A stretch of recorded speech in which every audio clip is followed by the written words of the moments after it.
My wife flirted with a Tinder guy right in front of me just to make me jealous. So I let her have him, walked out without a word, and filed for divorce before she even got home. I 32M never imagined I'd be sitting here telling my story to the internet. But life has a brutal way of reminding you that no one is safe from chaos. My wife, Amber 29F, and I had been together for 6 long years, 4 of which were spent married. When I first met her, I thought she was a dream.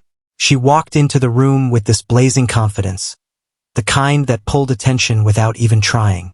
She was sharp, witty, beautiful, and full of that spark that made you feel lucky just to be in her orbit. Back then, I truly believed I had hit the jackpot. But now, looking back, I realized that what I thought was passion was really just chaos dressed up in lipstick and high heels. I ignored the early red flags, the snide comments disguised as jokes, the way she'd compare me to her exes with a laugh and say things like, "They were way more fit than you," or, "I could still pull any guy I want if I tried." I laughed with her, thinking it was just teasing. I was wrong. The teasing became digs, the digs became weapons, and I let her use them on me. I'm not the kind of man who gets jealous easily. I've always believed in trusting the person you love and giving them their space. But Amber took that trust and twisted it. She started posting sultry selfies, wearing revealing outfits with captions like, "Feeling cute, might delete later." And then she'd sit back and drink in the flood of flirty comments from strangers. When I'd tell her it bothered me, she'd roll her eyes and say, "You're so insecure. It's just Instagram." First, I let it go. I told myself it was just how she was. Playful, flirtatious, a bit wild. But it didn't stop there. About a year ago, things began to deteriorate fast. She grew distant. We'd fight over the pettiest things, and I'd come home from long days at work to find her already 2 glasses of wine in, scrolling on her phone, not even looking up to say hi. I'd ask how her day was, and she'd say, "Fine," without even turning her head. We weren't lovers anymore. We weren't even friends. I was a ghost in my own marriage, just passing through a house that used to feel like home. Then, 3 months ago, I noticed a change. She'd giggle while texting, quickly lock her phone whenever I walked by, and take it with her everywhere, even into the bathroom at night. I'd hear notifications go off while she was in there, and the light from her screen would peek out from under the door. I asked her straight up if she was talking to someone else. She laughed and said, "You're being paranoid. Grow up." 2 weeks later, she told me she was going on a girls' night out. I was actually happy she was going. I thought maybe she needed space to reset. But then a friend of ours, Leah, texted me with photos. Photos of Amber holding hands with a guy, laughing like they were on a first date.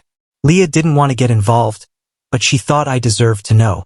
That night, I waited for Amber to come home. I confronted her with the pictures. She didn't deny it.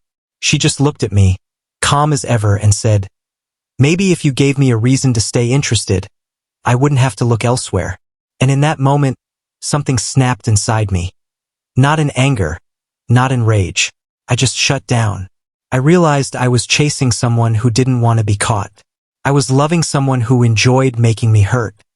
The final straw came just a week later. Amber suddenly told me she wanted to work on things, said we'd grown apart and needed a reset. She suggested a date night, something fancy, just the 2 of us, dinner, wine, a chance to reconnect. Some small, naive part of me still clung to the hope that maybe, somehow, this could be salvaged. Maybe we could find our way back. So I said yes. I got dressed up, picked a nice place, and even brought her flowers. We sat down, ordered our food, and then halfway through the appetizer, she looked at me with that same smug smile and said, "Hey, I invited a friend. I think you two should meet." Confused, I turned my head, and there he was, the same guy from the pictures, the Tinder guy. She had actually brought him to our date night. She looked at me like it was all some harmless joke and said, "He's just a friend. Don't be jealous."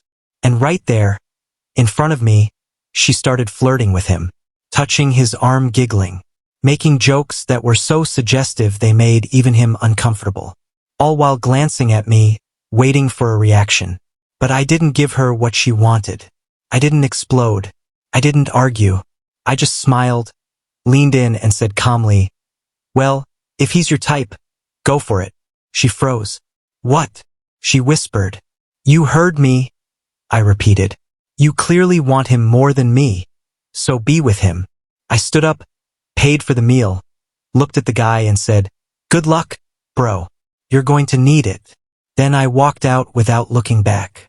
Something inside me shifted as I stepped out of that restaurant. I didn't feel betrayed anymore. I felt free. It was like a rope had been cut from around my chest, and I could finally breathe again. I drove to a quiet 24-hour diner, sat down with a cup of coffee, and just let the silence wrap around me. My phone buzzed with Amber's messages. Passive-aggressive little notes like, "Wow, so dramatic," or "You're seriously leaving over a joke?" But I didn't respond. I didn't even read all of them. When I got home, the house was dark. She wasn't back yet. I packed a small bag, grabbed the important papers I needed, and left without a word. I didn't slam any doors. I didn't leave a note begging for closure. I just left. The next morning, I checked into a hotel, called a lawyer, and told him I wanted a divorce. That was the moment I stopped lying to myself. This wasn't a rough patch. This wasn't just a misunderstanding. It was abuse. It was gaslighting. And I was done. 2 days later, she finally called me. Not to apologize, not to ask how I was, but to say, "So what now? You just walk out." I told her plainly, "I'm filing for divorce." There was a beat of silence. Then she laughed. Laughed like I'd told her the funniest joke in the world. "You're not serious," she said. "Over dinner? Over a little joke?" "It wasn't a joke," I said. "You've been disrespecting me for months. That was just the final push." She scoffed. "Wow, you're really throwing everything away because your ego got hurt." "No," I said. "You threw it away. I'm just finally walking out of the fire." That's when her laughter turned to rage. She screamed at me through the phone, calling me weak, telling me I couldn't handle a real woman, accusing me of being emotionally dead. It was like all the years of toxicity were boiling over in one last call. I hung up. I blocked her.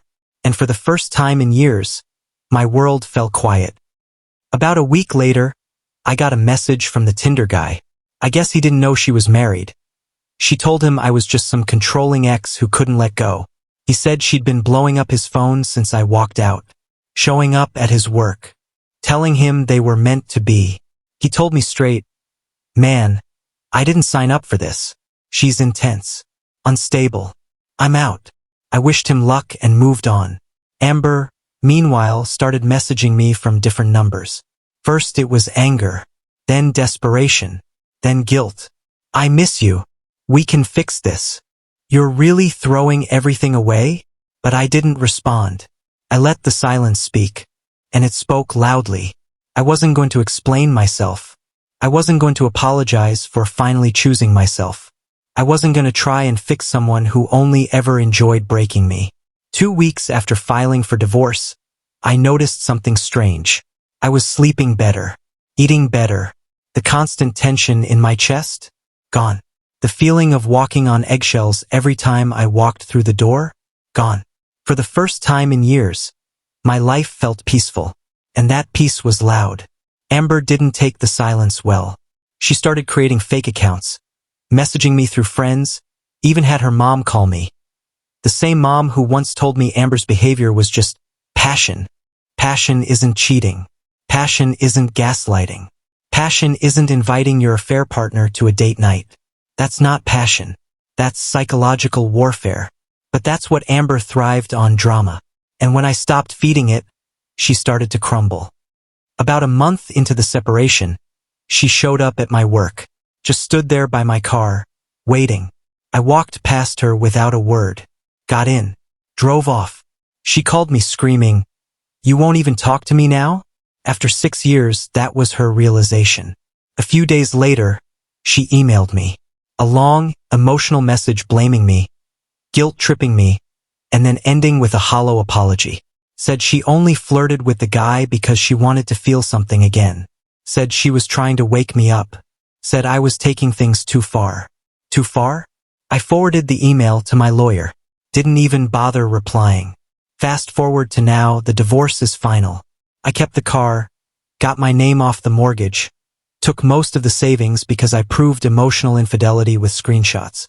She tried to fight it, but her own words betrayed her. One message to the Tinder guy read, "He's boring. I want to see how far I can push him before he snaps." Well, I didn't snap. I just walked away. And that's what destroyed her. She's gone radio silent. I heard from a friend that the guy blocked her too. She tried to turn it into a relationship. Posted selfies, showed up at his gym. He wanted nothing to do with her. Meanwhile, I've been rebuilding. Therapy, friends, a bit of dating. But slowly, I'm building on solid ground now. If you're with someone who makes you feel like you're always on trial, like your love is never enough, like you're always one step away from being punished, please, don't wait for the explosion. Don't wait for the betrayal to be public. Don't wait for your sanity to shatter. Walk away. Amber wanted a reaction. She got silence instead. And I've never looked back. Like the story? Smash that subscribe button and stick around for more real stories that'll leave you speechless.